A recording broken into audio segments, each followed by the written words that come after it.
Rũhonge rwa mbirarũ rũiyũkĩtie tabarĩra icio thutha wa gũkinyanĩrio kwa mĩario gatagatĩ ka ruo na thirikari ya kaunti ya Nyandarua. Mwandĩki ministry-inĩ ya ũrangĩri wa bũrũri Patrick Marirũ akiuga makũruta wĩra ũcio ihinda-inĩ rĩrĩa rĩagĩrĩire.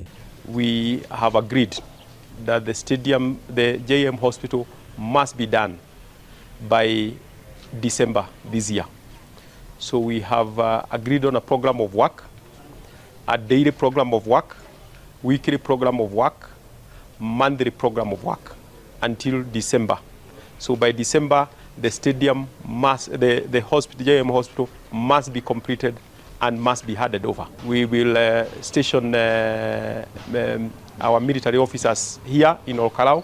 They will be here supervising the work and working with the leadership here to make sure that what the president promised to the people of Nyandarua is done, and we have no option. Gavana wa Nyandarua Kiarie Badilisha augĩte gũkinyanĩra kwa waki wa thibitarĩ wa level 5 wa JM Kariuki o hamwe na kĩharo kĩa Olkalau nĩ ũndũ kũhũthĩria mũingĩ mũrigo wa gwethaga motungata nja wa kaunti ya Nyandarua o hamwe na kũgacĩrithia ikĩro cia mathako.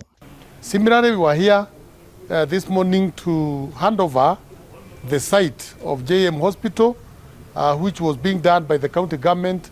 Now it will be done by the Minister of Defense, and we accompanied the PS together with Mheshimiwa to hand over the site to the new contractor. And similarly, he tells us that he will be able to achieve within the time required. Also, I would like to tell the people in Nyandarua that the stadium also, we have handed over now to the new contractor. Mũmbunge wa Olkalau Njũgũna wa Kĩaraho nĩ anyitĩte mbaru mĩario ĩyo akiuga kũrĩka gwa ceceni ya mũgithi ya Olkalau nĩ gũkũgacĩrithia wonjoria na kũgucĩrĩria aigithia. As we all know, considering this region is an agricultural area, this is one facility years back used to be very useful to the residents of this area.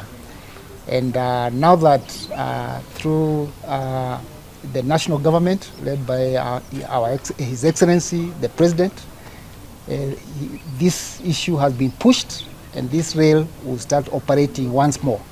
That is between all the way from Nyahururu, Gilgil, and further to Nairobi. By August this year, this rail will be operational. And I do believe the residents of Olkalau, the residents of this region, further even the hinterland of this region, will really end up benefiting so much so. Ngĩribotera Inooro TV kuma kaunti ya Nyandarua, rĩtwa rĩakwa nĩ Simon Gure.